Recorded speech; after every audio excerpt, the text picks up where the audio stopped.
of offensive attack simulation, strategies, tools, and techniques. Today, our speakers are Matthew Rosenquist and Vikash Barai. Matthew is the Chief Information Security Officer for Eclipse, formerly a cybersecurity strategist for Intel Corp, and he benefits from over 30 years in the field of cyber, physical, and information security. Mr. Rosenquist is a member of multiple advisory boards and consults on best practices and emerging risks to academic, business, and government audiences across the globe.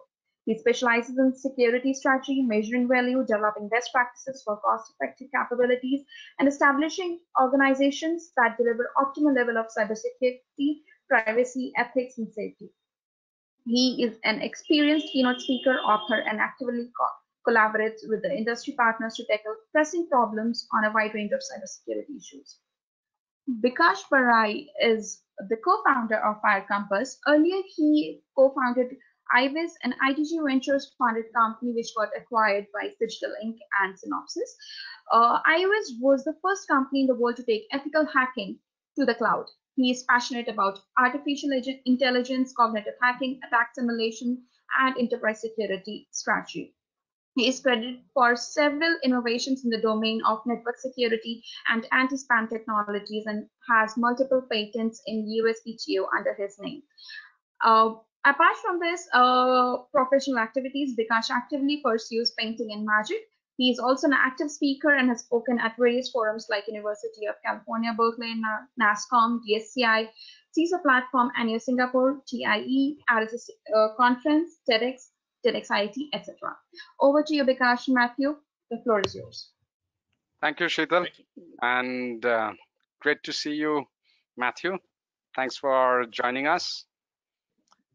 Absolutely. It's having conversations is what it's all about, right? Communication and collaboration. Absolutely, and that's the vision of our platform.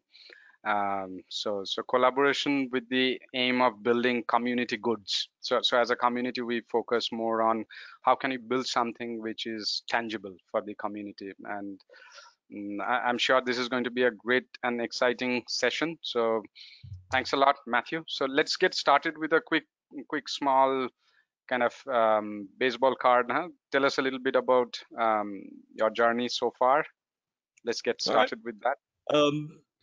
I mean, it was kind of covered a little bit. I've been 30 years in security, which means actually over 30 years, which means I started when security was a dead end field. There was no future for it, but I had a passion for it. So I've done everything from investigations, operations.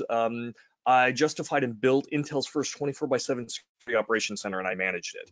I also landed and managed the CERT team, right? The Computer Information Security Response team. And I've done a whole bunch of different roles at Intel. And part of the beauty there is I also got to work with developers and engineers and architects. I owned platform security for all IT systems. I built out the security for Intel's AI group. And so I got to sit down throughout my career and develop new methodologies, understand the landscape, figure out what worked and didn't. Had a lot of frustrating days, dealing with all the challenges out there in trying to figure out, okay, how do we actually make technology trustworthy?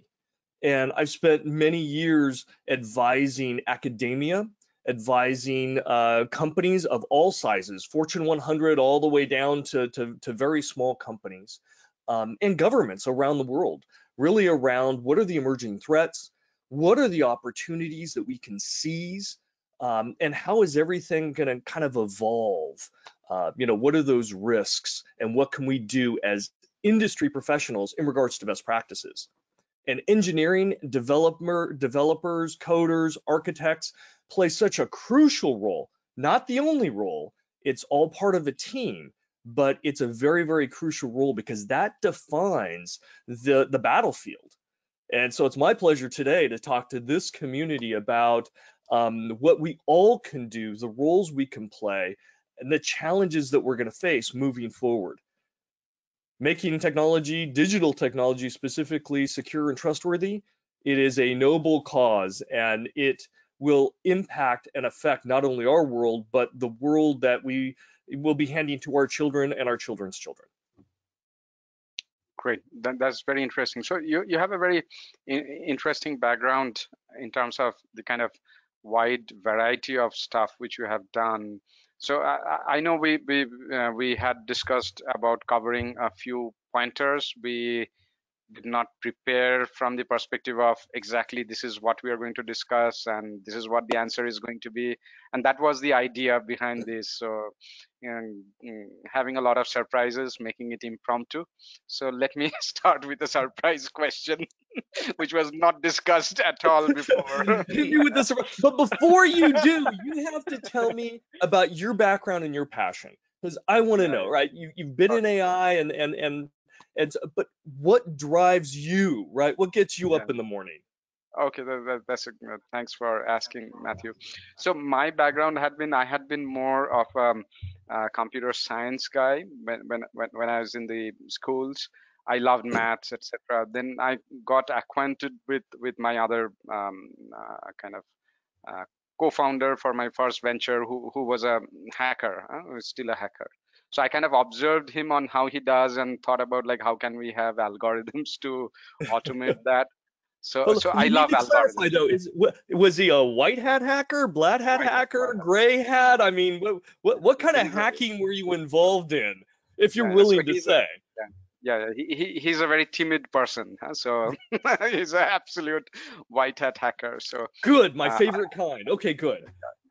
and I love kind of deconstructing things, whether it's deconstructing happiness as a problem or stress management, or I had been doing magic shows for a very long time. So deconstructing magic and creating your own magic. So I love kind of reverse engineering, Hmm. but it's not just reverse engineering softwares and tools. It could be even abstract things starting from philosophy to happiness to stress management, or like figuring out algorithms to automate things. So kind of learning about new stuff, that's what I'm really very curious and passionate about. And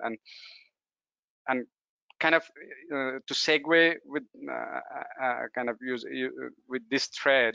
So let me ask you.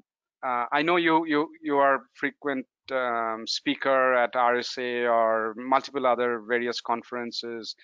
So when I visit some of these conferences, one of the key goals which I have is like to check out what's new happening. And based on your last few conferences where you physically visited, which I believe is now quite some time. That was a while ago, Yeah, unfortunately. that's a while Uh, ago. So a lot did you more visit virtual RSA? conferences right Yeah, now. yeah. Did you visit RSA last time? I'm trying to think if I was there last time. I think I was there for a short period of time. Had some Okay, conversations with a few folks. okay, Last year I didn't speak, but okay. I'm at conferences all over the Yeah, world, and now virtually yeah. all over the world, All over the world. talking Yeah. with various audiences. So let me ask you, like some of these recent conferences which you attended Mhm. or you spoke, etc. What are some interesting things that you kind of noticed? What are some interesting trends that you saw?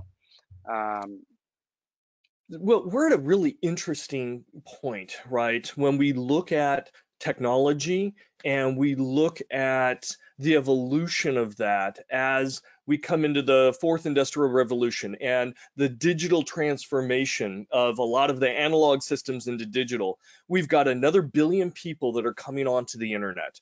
We've got probably another 20 billion devices, most of those IoT and IIoT. We've got vast amounts of data now that are being generated, and it's doubling. The last 2 years has doubled all the data that's been created in mankind before. And we're seeing that massive trend. The connectivity, the embrace, and more importantly, we're seeing devices and technology being interwoven into people's lives in ways that we become dependent on it, which is a good thing. Technology and innovation is a wonderful, wonderful thing. However, there are always inherent risks that come with it. And one of the tipping points that we're getting to is technology is no longer about information only. It's also now manifesting into being able to control things in our lives in the physical world. Think about all the critical infrastructure that we have. now it's really becoming dependent on digital technology. The transportation sector, for example, we all want that autonomous vehicle that we can climb into in the morning and have it drive us to work and we don't have to worry about it. That's all great. We all want that. But that technology now, unfortunately, can be hacked. And if a bad guy gets it, they can, when you get into your car late at night and it's raining and you're tired and you want to go home, and they can basically create a ransomware and say, well, if you really want to get home, you have to pay me because I control your system now. Or even worse, if they want to cause harm and catastrophe, they can take an entire class of vehicles and say, you know what, at a certain time on a certain day, we're going to make all these vehicles go max speed and turn 90 degrees left or turn 90 degrees right into oncoming traffic, right? And so you've got a life safety issue coming. So we've got life safety issues. We've got dependence on technology to handle all of our critical infrastructure and everything that we do and how we communicate and work. We've got challenges, around all the data that we have, and much of it can be construed or eventually aggregated into something very personal, which means it can then be used against you. It can be used to manipulate you. It can be used to abuse or threaten you. And, we look at AI, and AI is one of those pivotal factors as well. So I'm naming a few of them out here. I figure we'll have a lot to talk about. 90% of the data that's generated right now, much of it being metadata, is unstructured. It's really not usable. It's not valuable. But when you introduce something like AI, specifically machine learning or deep learning, you can start mining those data lakes, which are now becoming data oceans of unstructured information, and start to glean valuable insights. And so that unstructured data becomes part of a more of a collective profile and data set that people can use and organizations can use. So all that data that's being mined is now transformed into something that can be part of profiles and understanding and everything. And again, it's a tremendously powerful tool, but tools can be used for good or bad. So it can be tremendously powerful for the benefit of mankind, or in the wrong hands, the malicious hands, it can be a tremendously powerful tool to victimize and terrorize people all over the globe. So those are kind of the things that we see on the horizon that are starting to manifest now. AI is being used for good. It's also being used for bad. We're seeing technology that's being hacked right now that controls devices that impact our lives that could represent life safety. We see critical infrastructure right now that are highly dependent on digital systems, and nation state attackers are going in and getting their fingers in there. We're not seeing big attacks yet, but again, the attackers are setting the stage. So there's a lot of things that are starting to happen. The building blocks are there.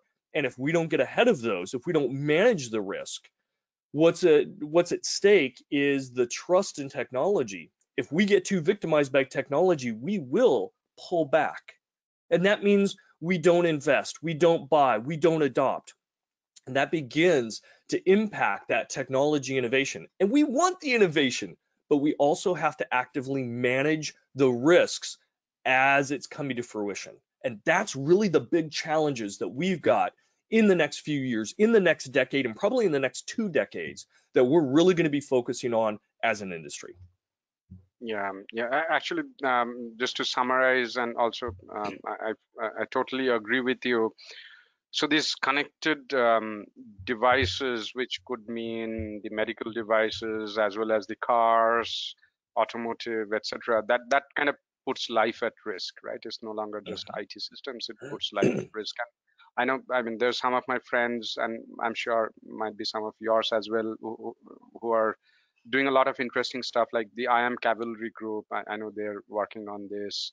Um, for better safety. And I actually recall probably the first kind of public demonstration or the public presentation, not demonstration, presentation of hacking cars. Yeah. I think it was 6-7 years back. I was at DEF CON that year, and I was there seeing that. So that's like 6-7 years back, and today I guess the industry has gone quite far in terms of both securing as well as the kind of proliferation of risk on both the fronts. So We have, but we haven't gone far enough, and sometimes it's 2 steps forward, 1 step back as well. yes, yes. So, and the automotive industry is a great example, because I was involved in a lot of those initial discussions, both with automotive and actually airlines as well. We were giving severe warnings with them, and you almost see a maturity curve where they go, no, no, it's really not an issue, until you have an exploit that you can show. And now the Yes. lights come on, the panic comes in. Okay, there's great amount of interest, but as part of that, they realize, well, this can impact my product delivery. This can raise my costs. This can do all sorts of things. And you start seeing the interest begin to wane a little bit. Maybe this isn't important to do right now. Maybe we just do a research thing in the background. Maybe we just see what the competitors do first, and then we'll jump on board, right? And so you start to almost see a reduction in how organizations and industry take it from a seriousness and an investment perspective. And unfortunately, I've seen many of these industries and many of these companies pull back greatly and go, you know what, we'll just wait to see what regulation comes about. Now that's dangerous. And now we're talking life safety dangerous.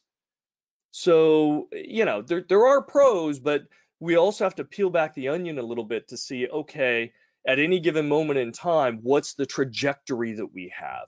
Is it a good trajectory, or has it kind of gone down a little bit and Yeah. it's not really So what where do you we think? need Is it it a good in trajectory, or has it gone down a little bit? I'm sorry, for which industry? You can pick up the automotive or the healthcare. So do you think it's going up or going down? So you're going to get me in trouble here, but I'm going to say it anyway. Automotive, I think, started off after some of those hacks at DEF CON, Yeah. and other ones after that, and experts coming in saying, oh yeah, with the ECUs and MCUs, we could hack those. Let me show you.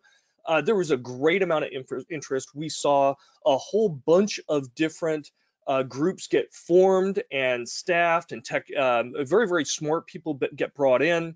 Great discussions, papers being written. But then many of the automotive manufacturers kind of decided to pull back.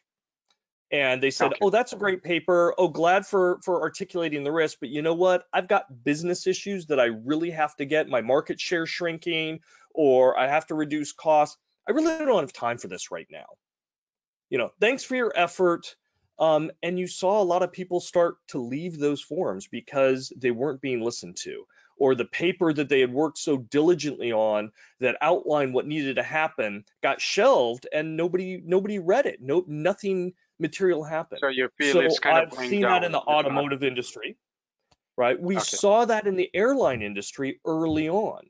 I had conversations with airline manufacturers, and we were saying, hey, by the way, you need to have air gaps in your networks on planes, right? We were talking about internal infrastructure as well, but specifically on planes, you need to have separate air gap infrastructure. And they said, oh yeah, that makes a lot of sense, so on and so forth. But when it came down to it, when you have to run separate sets of wires inside a plane, that really slows the production down, and it adds a lot more weight.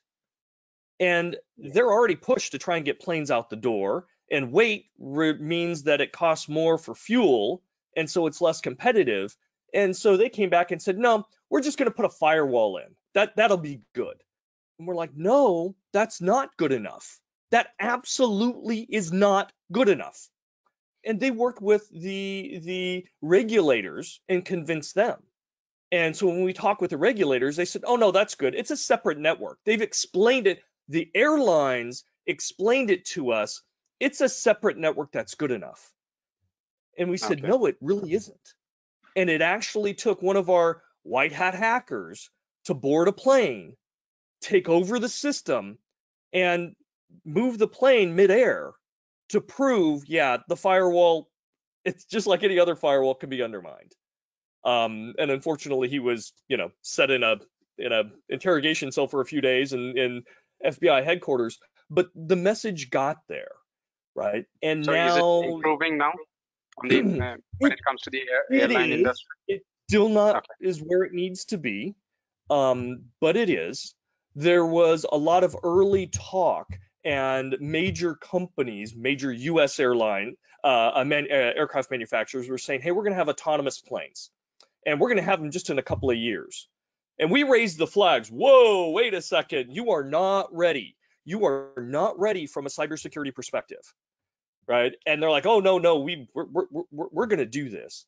And that type of rhetoric has now been pulled back. And they've started to understand, wait, we're not even, we don't even have a grasp necessarily on what we have now in technology. If we created an autonomous without a pilot plane, okay, let's pull back from that, and let's not talk about that. Let's not say we're going to do this, because there's a lot of work that has to get done. So again, in some cases, rationality is hit, yes. In other cases, again, there's always business decisions when it comes to cybersecurity. And it's about managing risk. We never eliminate risk, it's about managing it. And that means there are executives and leaderships that are going to be making decisions on what is that right balance. So a lot of what cybersecurity is nowadays when it comes to leadership is understanding the business aspects to be able to find that optimal balance, champion that, and deliver that in a consistent way. Yes, and also let me bring up another point, like some of the attacks and threat vectors which you mentioned. This look as pretty advanced, right, and pretty complex. I mean, oh yeah. Also, there are a lot of simpler things which we are seeing. Like, for example, based on my observations of many of these major breaches, I've seen misconfiguration being one of the top reasons. Now, of course, the world has gone a lot ahead in terms of security over last 2 decades, but many of these breaches are because of simple misconfigurations. Many of these breaches are because of a open RDP port and the password being company name 123. Okay, so there's a very interesting another kind of trend which I am noticing. So what I have observed is, like, there are 2 types of kind of breaches which are happening. One is very complex ones, like the ones which you mentioned, right? I mean, many of those are very complex, and you need really good knowledge of systems, multi-stage attacks, etc. And some are very, very simple. And many of the reasons why these simple breaches are happening is probably because all of a sudden, yes, well, they don't work, right? They're easy, but they work. If you don't patch your systems and there's 50 known vulnerabilities, you're an easy target. And unfortunately, the attackers haven't had to get too complex, because in general, there's a lot of easy victims out there. Yeah. And the other thing which is happening is that sometimes what I have seen is that, yes, those are easy, but a lot of times what's happening is those systems are not known to the security team. It's because of either shadow IT, unknown assets which are not part of asset inventory. So asset inventory in a way is an unsolved problem, right? I mean, if you consider asset inventory from both the perspective of internal as well as digital asset inventory, it's only in the very recent times that this problem started getting addressed. I guess last to last year, I guess the RSA Sandbox winner had been one of the asset inventory companies. They do complete internal asset inventory. So I like their presentation. So it's an apparently very simple problem, but it's very hard problem. So, and it's becoming harder with the remote working, with the proliferation of cloud, because now the DevOps guys, microservices, Kubernetes, all sorts of stuff. Yeah, exactly. So cloud, a lot of times people consider clouds as insecure, but what I believe is cloud is just more scalable. If you do it insecurely, you seamlessly scale insecurity, and if you do it securely, you seamlessly scale security. So cloud just scales whatever you are. So that's the other kind of trend which I'm noticing. Well, and people think that cloud, I don't have to do security if I go to the cloud, and that is really the misnomer, right? That's the pitfall people get into. It doesn't matter whether you have on-prem devices or you're going to the cloud or containers or serverless. You still have to have security. You still have to be diligent and manage your assets and risks. There's no get out of jail free card, right? So no matter what infrastructure you go to, There are tools, there are services, but you still have to invest, you still have to understand and actively manage your risk. You never get to walk away from that. Otherwise, you become one of those easy targets, and you don't want to be an easy target, right? You want to make sure you know what systems you have in your environment. You want to make sure that they have at least a minimum level of security. You want to make sure that the people that are using them, managing them, and administrating them are also following good security practices. Because you're right. In fact, most vulnerabilities that are discovered, a vast majority of them will never be exploited because there's already so many others that are easily exploited, right? And people are still vulnerable. It goes back down to security basics. And many organizations have difficulty just following the basics. Know your assets, make sure they're secured to a reasonable level, make sure the behaviors and the processes of the people that intersect with that technology are also following good hygiene and basic security processes. And that raises you up above most of the rest of the world and makes you a very unattractive target. So, Exactly. So you just basic hygiene. yeah, you don't want to be the last deer in the herd. Be Well, somewhere in the middle, we right? have a saying, So that you don't get you're never going to eaten up. outrun a bear, and you don't have to. You just have to outrun the guy next to you, right? So don't be that. Don't be on the Don't be dinner the table. easy target, right? Yeah. Yeah, So exactly. that's a great point. So let's move to the next question, which I thought of discussing today. So there are a lot of these various types of attack vectors which are kind of Mhm. getting more interesting over a period of time, etc. Um, so I believe that itself can be a 2-hour discussion topic, right? It Let's should move to always the be part of the defense side. discussion Yeah. topic. Yes.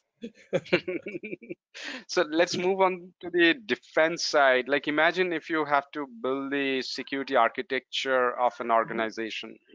So in order to build an effective security architecture, how would you approach that? And what would be your thinking model, and what could be architecture, sample architecture? So you can Okay. take it in the way you would like to. So again, building security for a company or for a technology or for an industry, it's not easy. I think it's fun myself, but certain fundamental pieces have to be in place, right? First off, you need executive support because you're gonna need money and things of that sort, which means you have to again find that optimal level of security. And it's important all the way down the chain, all the way down to the developers and the engineers, because you have to know there's a balance. There's a balance between managing the risk, the cost, right? There's always a cost, and then the friction that security will introduce. And it's whether it's with the end users, right? You would never design something that tells an end user, hey, create a 256 character unique password, right? And we're going to change it every 7 days. Nobody's going to use that. Nobody is going to use that service, right? And also the friction when it comes to maintaining and managing the system for the administrators or the operations, right? But understanding those three elements, the risk management, the cost, and the friction that it introduces. So from that, it's really about defining the goals, right? What is, from a cybersecurity and risk perspective, what are your goals? Once you have that and you have executive buy-in, now it's a matter of looking in three aspects. You have to look at the technology because that's the battlefield, right? You have to look at the people because it's behaviors is half of everything, right? It's like a two-sided coin. You've got technology on one side and behaviors on the other. And then the third aspect is the process. And in the coin, it's kind of that edge. It's what connects the people to the technology. You have to understand how those three aspects are intimately woven together. You cannot solve security only with technology. And that sometimes is a very difficult message for engineers and architects who are classically trained to see a problem, dissect it, create a solution and implement it, right? You engineers design things to work. And if it doesn't work, they figure out how to make it work. But when you talk about cybersecurity, because you're dealing with people and process as well, technology alone can't solve it by itself, which means you have to be cognizant of the inner workings and how that has to work with people and process to really facilitate that end goal, because it becomes a teamwork effort between the people, the process, and the technology. So when we look at the weaknesses and the victimizations and how you would design something, you've got your goals, you've got your support, you know your targets on what you want to manage risk. Now, again, you have to approach and figure out, okay, who's going to be touching this? Who are the victims? What do we need? Work on the behavioral side, because latest stats show between about 92 and 96% of all successful attacks actually have social engineering involved in some way, shape, or form. Right? Okay, so that's real important. And you can't just build a stack of firewalls because one person making poor decisions can bypass all your technical controls. And I've seen it, right? You get an admin that just decides, I'm just going to do this or not worry about that. Yeah, the entire house of cards falls down. So you got to worry about the behavior stuff. You have to understand the process. Why? Security is never a single solution. It is never a moment in time. It is something that must be maintained, evolved, and must maintain, keep parity with the emerging threats and attacks, right? And then it comes down to the technology. And for this audience plays a very unique role in developing the technology that can help by default, right, remove a lot of the attack landscape, making sure that the code that you're using, the libraries and the dependencies, right, don't have vulnerabilities when you're developing. Looking and testing what you're creating through the development process is hugely important and valuable, right? It's also reduce the costs because, again, risk, cost, friction, right? Making sure that we've got the controls in place that whoever's going to maintain or administer whatever you're building can keep it patched, can keep it secure, can go in if something bad happens and recover. Things like that, very, very important. How are the users and the administrators coming in to do their work, right? Is it set up? I was dealing with a product the other day, and it didn't have multi-factor or second factor authentication options for administrators. Just didn't support it. I'm like, how can you develop something today and not support second factor or multi-factor? You should support it for everybody, every user, but at minimum for the administrators, right? It boggles my mind. That is poor engineering and development, right? So, there's lots of different things. And, it used to be build whatever you're going to build and then slap on some security at the end, right? That's the bolt-on security. That model fails, and it fails spectacularly. It fails because it doesn't really protect against risks. It isn't sustainable over time against emerging threats. It costs a lot at the end of the day, between 20 and 200 times versus putting security and developing it correctly in the process, right? I mean, and then it creates even more friction that is frustrating for users and owners.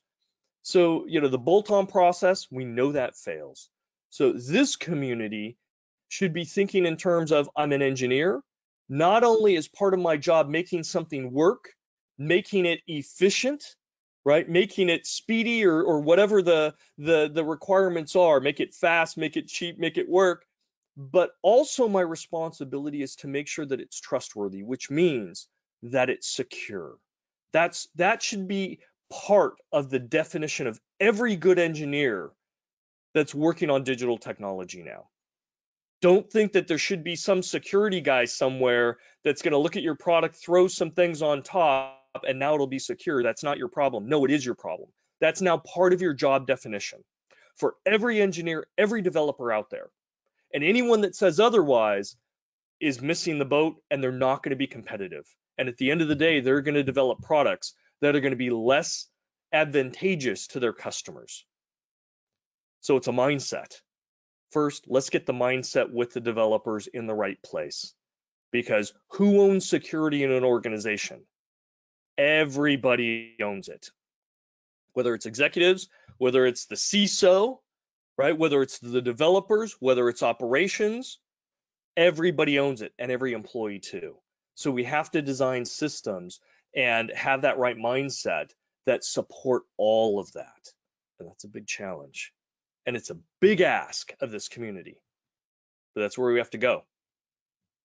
That's a great point that you mentioned. So, interestingly, I use a specific strategy in order to address a part of the problem which you mentioned, that is about how do we get the organizational alignment, especially at the management level.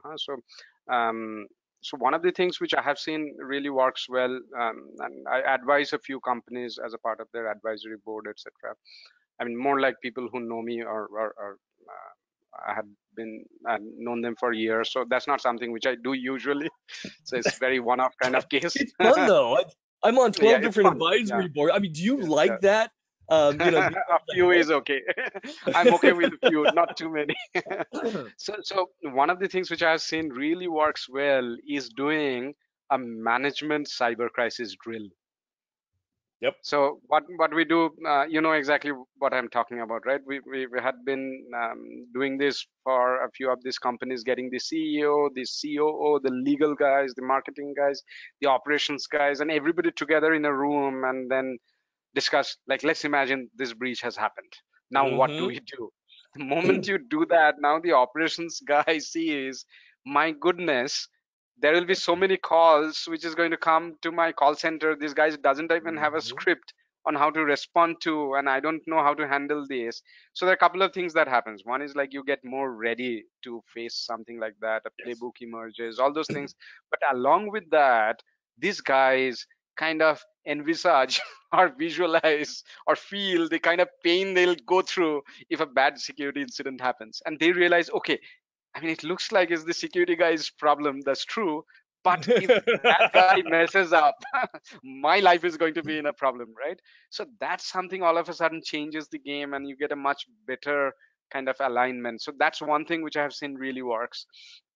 Another thing which I have seen really works in order to get the alignment at the next level is, now when I'm doing all some of this, sometimes this training or the awareness session for the larger audience, so I have seen, like, when you talk to them about, like, this is how to make the organization secure, they all say, yeah, true, let me yawn. And but then I I've got other speak to them. priorities. What you Yeah, worry about that? I got yes, to get product out the door. I got to do something else. yeah. Yeah. So one thing which I've seen really works is when you talk to them about how to safeguard your bank account and your credit card and your personal stuff, and your mail's not getting out, and whatever you are doing, nobody gets to know, Mhm. kind of thing. So how could you personally be more secure? When you talk to them about Yes. that, they all are now straight up and listening to you.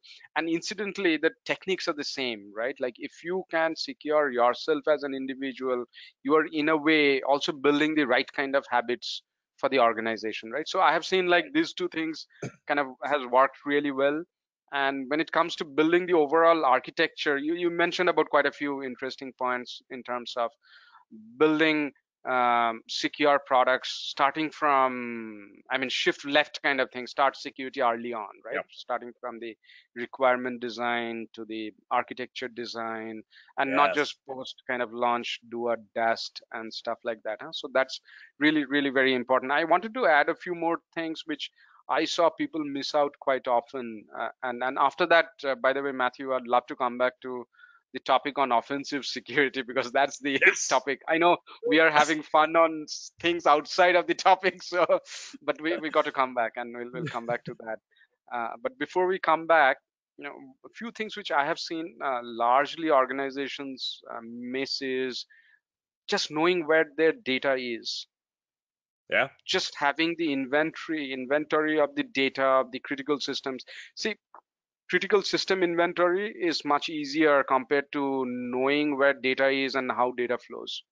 So I've seen Yeah. It's that it's as a vastly massive different. problem. Yeah. And Do you and see a most lot of large the people? organizations don't know. Hmm. Well, do you see a lot of the people that you talk to? Do they have that perception that it's one and the same? Because that's a dangerous perception to Yeah, have. exactly. Yeah, a lot of people have that kind of perception, and a lot of people are not even aware of this problem that I need to know where data is and how data flows. Because like security guys are working in silos and they have no idea that the marketing team, how they work on the data. Do they have an analytics team? Do they have an analytics partner? How does the data go to the analytics partner? What is the analytics partner doing, etc.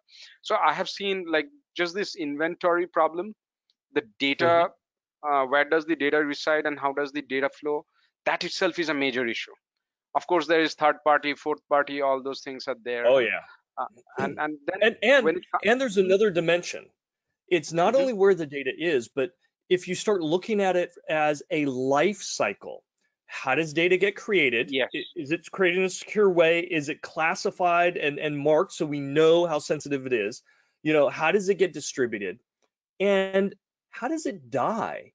And that's exactly. when I sit and I talk with IT folks or organizations, HR, whatever, I'll ask, all right, how do you kill off data? And they'll look at me like, why would I delete data? Okay, old and inaccurate data, it becomes caustic over time. And now what happens if that inaccurate data also gets exposed? That becomes real embarrassing, right? And so, what's your data destruction policy? What's that? Okay, let's talk about why you don't have one and why it's so important. So when we look at data, also look not just where it's at, but look at it as a life cycle. And that really starts opening eyes and you start to realize different risks that can evolve. So yeah, it's those kind of conversations are hugely important because for every audience, it's about making security relevant. To the board, it's about reputation, profitability, and competitiveness, right? For the CEO, it's making sure that his company is not in the news in a very bad story. For the HR, it's a matter of, okay, you want to make sure that your information is confidential, right? Yeah, that's really what I want. Great. We need security. Go to finance. You really want to make sure that the integrity of your data, somebody isn't moving a decimal place, right? Yes, I'd rather have the data unavailable than somebody tamper with it, right? For IT, it's all about uptime. Right. And so there's a narrative for every audience to make cybersecurity relevant. And you need to have that in order to buy them into it. Because again, it's got to be everybody's responsibility. That means everybody has to stand up and the IT guy, the HR guy or gal, everybody has to go, yeah, I'm concerned about this and I have to be a part of it. If I want to make sure my data is confidential or the integrity or the availability is there, you have to get Yeah, that buy-in. So, yeah. So another interesting thing which I observe quite often is a lot of times data is there in a system which people are not really bothered about. Like for example, a pre-prod system which has yeah. got production data and has got production keys, and none of the pre-prods gets tested, right? So so that's another interesting way by which organizations get very frequently compromised, etc. So just Oh, the yes. data, where the data is, this is a very hard problem people kind of miss out very often. The response and recovery, I mean building a security program where it's not just about knowing your asset inventory or knowing where the risks are doing. Of course you have to do all this VA, pen test, red teaming, blah blah blah, knowing the risks, the threats, etc., etc., or and then protect, but also building a great way to detect, which people are doing right now. I mean, I guess most of the organizations are building this SOC and then doing the response and recovery. There's a much better awareness today in the kind of Yeah. industry in terms of building the response and recovery. So if people build the right kind of hygiene, as you have mentioned, if organizations get these basics right, like knowing the asset inventory, knowing where the data is, how the data flows, have basic hygiene, and what you mentioned about two-factor authentication, right? That's very, very important. Have the basic kind of security practices in place. I'm not talking about all the techs, etc.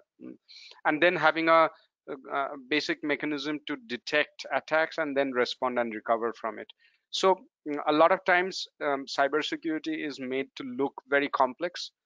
I love NIST CSF very much Yeah. because and NIST CSF for the first time came up and spoke about cybersecurity in a language which business can understand, that you need to identify your assets and threats and risks, you need to protect, and you need to detect attacks, and you need to respond and recover from a breach, right? I mean, it sounds very, very simple. Now, when you look at ISO or PCI, they talk about WAF and DAST and this and that control. It's not really very friendly from the perspective of management and other stakeholders. So I'm a big fan of NIST CSF in terms of building an architecture. As am I. I actually wrote a white paper years before that came out, talking about defense in depth and a continual process. And I broke it down into 4 things: prediction, prevention, detection, and response. And it's circular, it continues to feed in. Yes. And and Gartner picked that up. They published some things a few years ago on that white paper. But NIST, and I've worked with NIST for many years on many different projects. They move very similar. They're 1 or 2 off, right? Because they go to identify, they don't talk predict. But yeah, it's really from a continual management perspective. You do need those 4 things, right? You need a prediction capability, you need that prevention capability, and those 2 give your highest ROI, by the way. But you will never be perfect. Things will always get through, or you will choose to allow vulnerabilities to exist, black swan events, so on and so forth, because it's too expensive to protect against. That's fine. So you need that detection and response capability. And those 2 represent your ability to reduce impact. The first 2, prevention or prediction and prevention, right? They avoid loss. The detection and response minimizes loss when something happens. And again, they all feed into each other so that you can get better and better and better for every iterative cycle. So yes, that kind of model is now, organizations are embracing those conversations much better. Back in the day, 15, 20 years ago, when I wrote that paper, it was all about, it was like a light switch. Either you had security, it was on, and nothing bad happened, or it was off and you didn't have anything. And that was the viewpoint. Go turn security on so that we will never get breached or hacked. It doesn't work that way, right? So the mentality of organizations has changed dramatically. Not all of them. I still sit, I'll get called in by a board and have a conversation with them, and they'll look at me and go, yeah, we know it's all complex, whatever. Just tell us what magic black box to buy that will just make us secure, so we don't have to worry about data breaches or internal, issues or whatever. And I'm like, okay, let's have a conversation, because there is no magic black box. There is no silver bullet. There is no one path.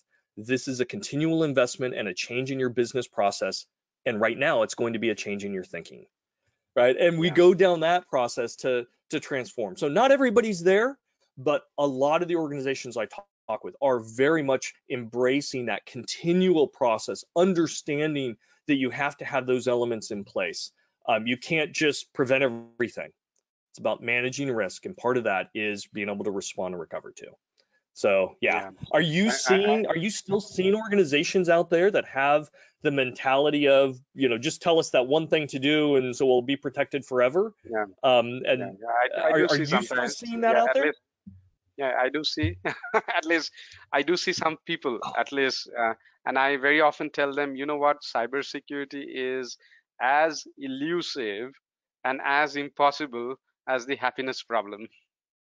You might think that car is going to make me happy, or getting the girlfriend or getting married is going to make me happy, until you have the girlfriend or the car or the wife. It's an enigma wrapped around ambiguity. Yes. So it's as elusive as happiness. Nobody knows how to break it down. So cybersecurity is exactly like that. So yes. Matthew, since offensive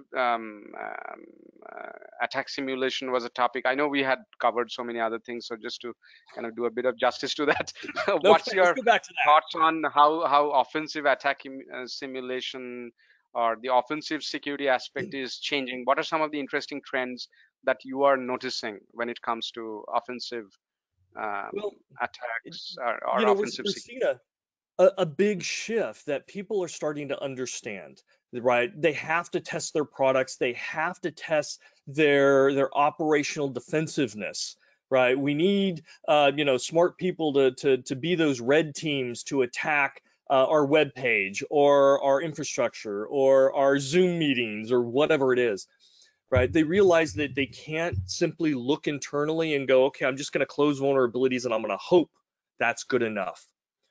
Their mind is expanded and realized, hey, there's so many vulnerabilities that are unknown, and there's so much of that shadow IT, so on and so forth. We need to put tools and processes in place to figure out and continually evaluate, right, our defensive posture.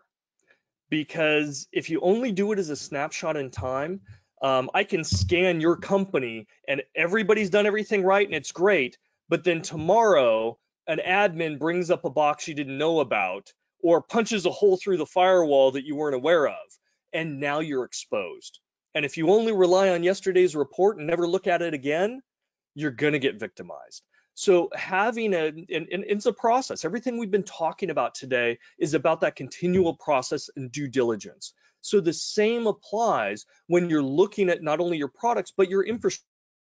You need to be able to evaluate, am I secure, right, based on known vulnerabilities, and look continuously.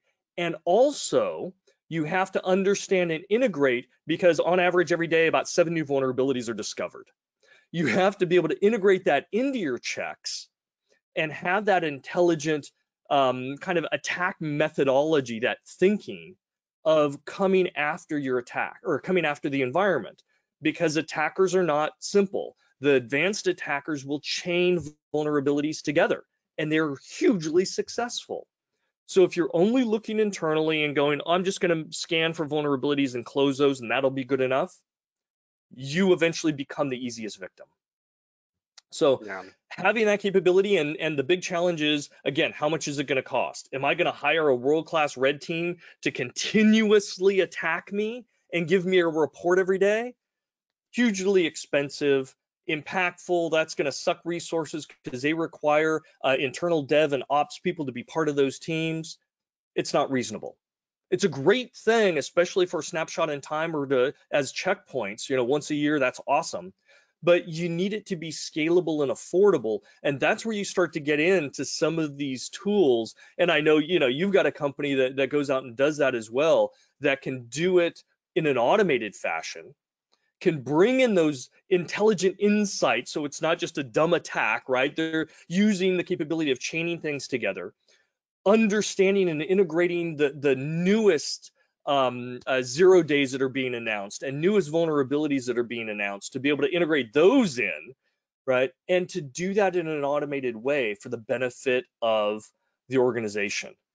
And that's a capability. And unfortunately, not everybody's doing it, but the leading companies and organizations are, which again differentiates them from everybody else. It makes them less attractive. It makes their defensive position stronger and auditable, right? And they can show that due diligence. If something bad does happen, they can show the auditors, they can show the court if it gets dragged into court, that yes, we are above, right, even the median average. We do more. And bad things are going to happen. There's no way around that. Eventually it will. But being able to show that and have that confidence to show your stockholders, to show the courts, to show your customers and clients and your business partners that yes, you are head and shoulders above the rest, because you're doing this continuous type of attacks against your system. And again, auditable, you can show the results. And when you get results, it's actionable. You can go in and close that firewall hole. You can go in and harden that new server that someone brought up and didn't tell you about, right? Or that new database that got formed and has all this sensitive data in it. With that kind of continuous attacking, it gives you the practical intelligence from an operations perspective to go in and resolve those issues. Again, managing your risk, hopefully to that target that you want. Yeah, That's so what I'm Matthew, seeing. you kind of covered it so well that even though I'm from this field, I have nothing to add. Let me talk about a few things No, outside you of. need to add how your company does it better so I can pick on you and challenge you. So it's a. I mean, Are you you really perfect? I kind mean, of. in your organizations, what are your strengths? What are your customers coming to you and asking as a priority? I mean, that's something I want to know. You know, are they saying, I really want that red team kind of report, or I want to be defensible, or I want it as part of my audit? Or is it the operations guy going, I'm really worried about that shadow IT. I've got dozens of admins and engineers spinning up servers all the time that I don't know about.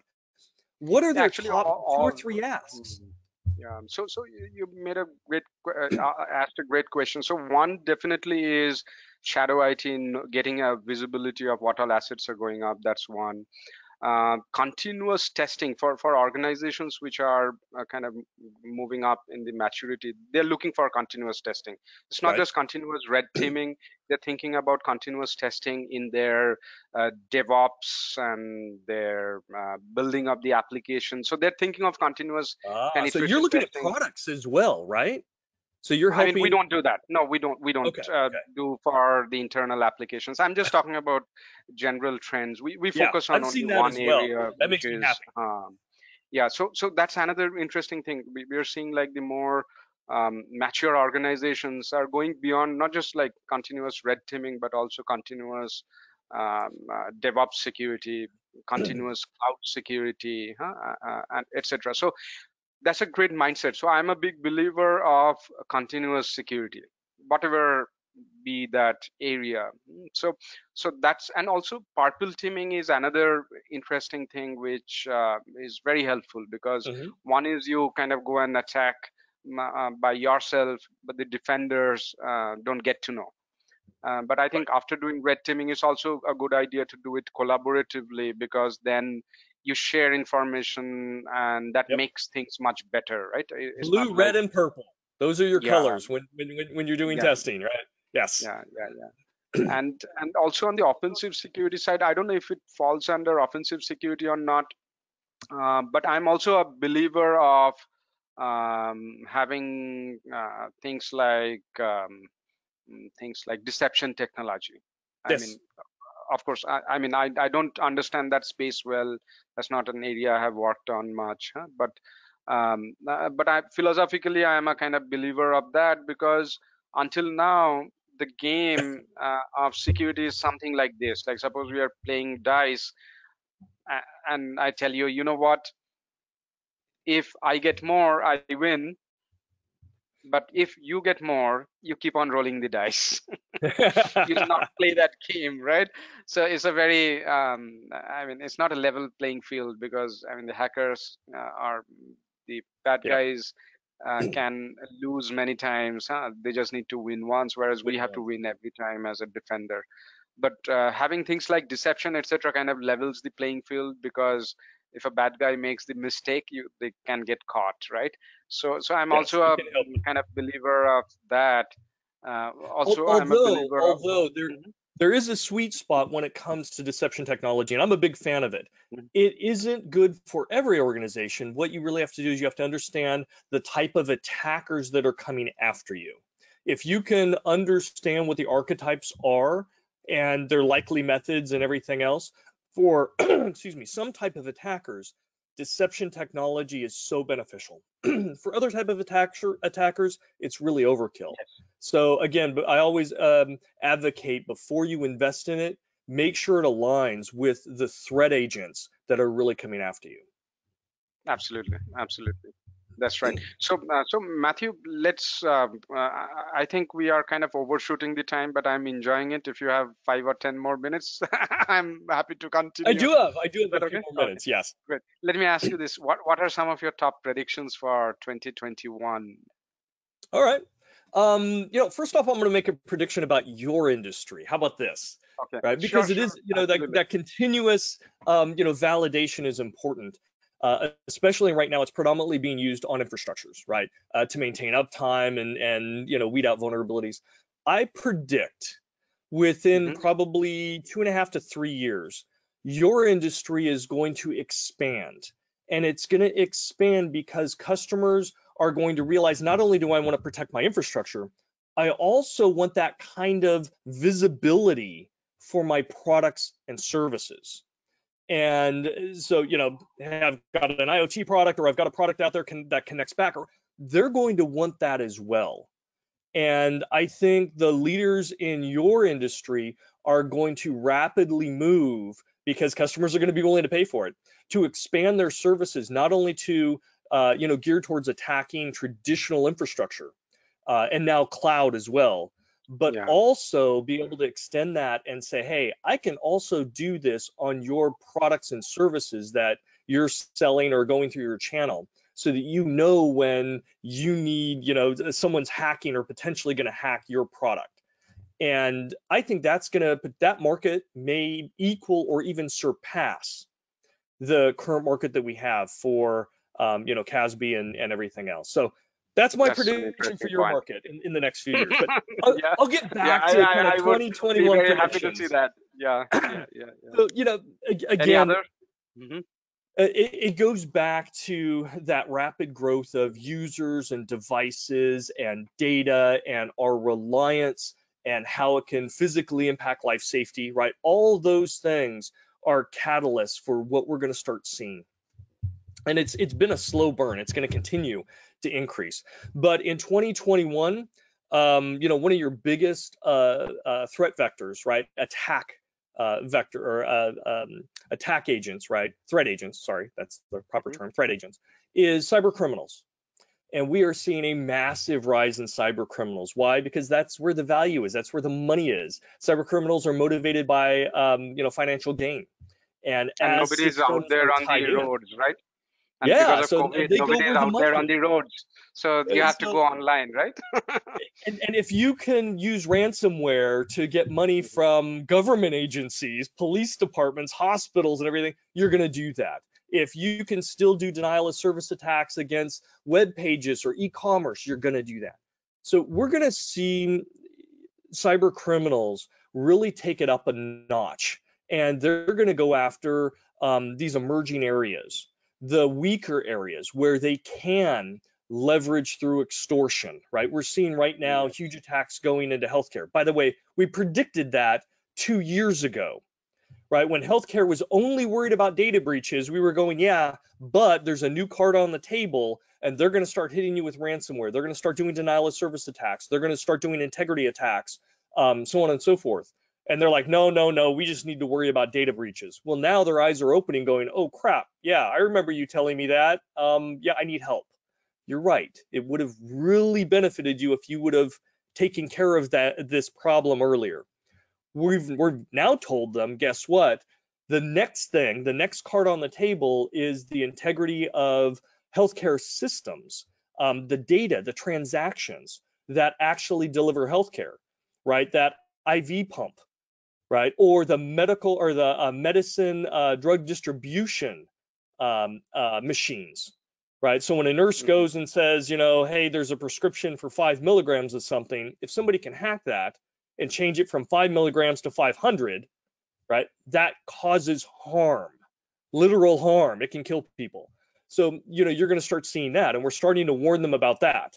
And right now, their eyes are like, we don't. I'm just going to worry about this ransomware. I'm like, oh, you didn't learn. You didn't learn. We're telling you what's coming. So we're going to see cyber criminals go after digital currencies. Why? Because now that's new. The Bahamas just created their own government-backed digital currency. The first time a government has done this. And it's a small nation. It's called the sand dollar. But you're seeing China and you're seeing other countries that are developing this and starting to deploy it out. Digital money, right? I mean, you can hear the salivation of the cyber criminals, right, going out there, and so that's going to be targeted. And banks and financials, they're already there. They've always been targeted, but now when you have this new entire facet of digital currency that's even above and beyond cryptocurrency, right, that's going to be targeted. So cyber criminals are going to have their heyday in this next year. We're going to see more attacks, more losses. We're going to probably see that $1 billion hack. We've come close to it. We've come close to $1 billion hack before. We'll probably see it in the next 24 months. The other big threat agent that we have to worry about are the nation states. And there's a lot of misconception there because people think, I'm a small business owner or I've got a company, nations aren't going to attack me. And you may be right. They may not attack you. So why worry about it? Well, here's why you need to worry about it. And this is why everybody needs to worry about it, including grandma and you and me. When nation states that have the ability to spend billions of dollars on 0 days developing new vulnerabilities and exploits, when they do that, they have a powerful set of tools. And that's all fine and great right up into the moment that they use them. The moment they use them, it goes out into the wild. And what happens is people grab those tools and then they dissect them, right? And Yes. they start using pieces of those tools in their malware, in their hacking, in their ransomware attacks. They don't have the money to spend billions of dollars to develop the technology, but they can very cheaply reuse once it goes out into the wild. And that's now the technology that's going to be used against us on our ransomware and on our malware on our laptops and bringing down and breaching firewalls of companies. So yes, you do have to worry about how nation states are investing and the trickle down effect. And we've seen this many, many times. Some of the most powerful malware out there that has been brought down companies and industries had bits and pieces that were actually from state-sponsored malware and Absolutely. attacks. Absolutely. So That's a we're great going to point. see I more of actually never that. thought about it from that perspective. Huh? So I We're knew going to see about more of it how it has been starting next used. year. Yeah, yeah, So, great point. those are kind of the two big things that I would call out. I know we're kind of over time here, so I'll save some of my other predictions for our next chat. How about Yeah, that? in fact, that's a great topic, and I would probably suggest Sheetal or somebody from the team to create a panel and do a kind of discussion on this 2021 predictions. So might be I would love to add a couple of pointers. I Yeah. do have multiple thoughts, but a couple of pointers would be one would be privacy ops, Oh, because now privacy is getting I mean, so there's a kind of stick, right? So people have to take care of it. So kind of yes. scaling and managing privacy ops, I think that's going to be one key 2021 trend. Another very interesting trend which I'm noticing is a kind of evolution of CASB or a CASB 2.0 kind of stuff, which is more, I think folks are calling it SaaS security or something like that. So I've seen Sassy. multiple of those companies kind of being part Yes. of RSS Sandbox, etc. So when I looked at it, it looked like more like a evolved CASB technology-wise. So SaaS security could be another interesting area because a lot of things are going. Um, I mean, people are using SaaS extensively, so that could be one area for sure. And with remote working, etc., zero trust or similar solutions, I Yep. think that'll ZTNA, Zero get a Trust. Yep. big. That's gaining. So that could be another very interesting trend What to about watch out AI? for. What about the Yeah, good and bad use of AI? Do you think that's on my list? I'm not going to go yeah, into it, but that's also on my yeah. list, and I especially think we should privacy. do a deeper discussion on that. Oh yeah, let's get into that. We Absolutely. can have a Yeah, we whole should. day Yeah, conversation about AI and on the AI. good and Yeah, malicious use of it. It's so powerful of a yeah. tool. Absolutely. And I know a lot of people kind of think of AI as just learning, and Oh, they miss out a lot of other classes of AI, which could even be search or planning and so many other classes of AI, right? So yep. when we look at AI has got a very far-reaching kind of impact in so many aspects of things, which people sometimes don't look at it as AI. So I believe AI deserves a kind of deeper discussion. So let me wrap up with one quick question. Which are some of your favorite books and podcasts? So books, unfortunately, I don't have a lot of time to read books, but I'm old. I'm old, and I'm old school. My You favorite don't book of love all books. time is Yeah.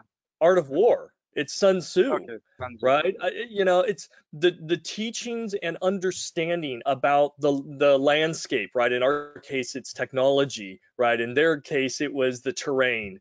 Understanding your enemy, right? Understanding yourself.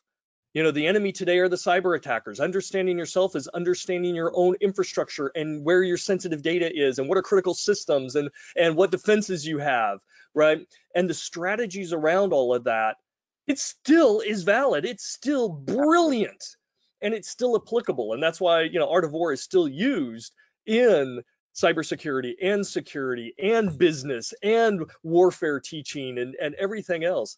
It's a tome that I go back to, and it's amazing to me how relevant and how much I can still learn as I apply it, as our world evolves. Some of those teachings. So that's by far my number one book. I'm a nonfiction guy, so I don't read fiction. Yeah, that's a great thing. In fact, I read Sun Tzu long time back. I might be 2 decades back, and I think I should go back and read it once more. So thanks for bringing that up. Somehow, this is very strange. I kind of read Sun Tzu more from the perspective of like entrepreneurship and things like that. Yeah. And I don't know why I just did not think about Sun Tzu from cybersecurity perspective. It's so obvious, right? So I have to go back and There's so read much it. there, and I quote Sun Tzu all the time when I give quotes and so forth, or I give presentations and everything, because it is so relevant, right? Know Absolutely. yourself, know your enemy. I mean, that's classic, right? So yeah, definitely go back and read. And for those of you who have never read Sun Tzu, pick up a book. And you'll get to read what he has said, which really isn't all that much, but then you'll get to read the translations of it and the interpretations by other people. And some people interpret it from a business perspective, some people interpret it from a security perspective or a warfare perspective, but all great insights, and it can apply absolutely to cybersecurity. Wonderful. So great, Matthew. This was really great. I saw you having the coffee on the other side. I would love to probably catch up in person once the pandemic is over and have a Absolutely. real coffee with you. This was real fun. Thanks a lot. Thank you so You much. got it. Great talking with you. Have a great day. Thank you. Goodbye. And thanks everybody for joining us. Thank you so much. Thank you so much, Bikash and Matthew. I am sure everyone will enjoy this session as much as I did. And thank you so much for taking out your time in this such a hectic schedule which you have to contribute to the cybersecurity community. I look forward to more such sessions from you both. Thank you so much. Outstanding. My pleasure. Thank you. Bye.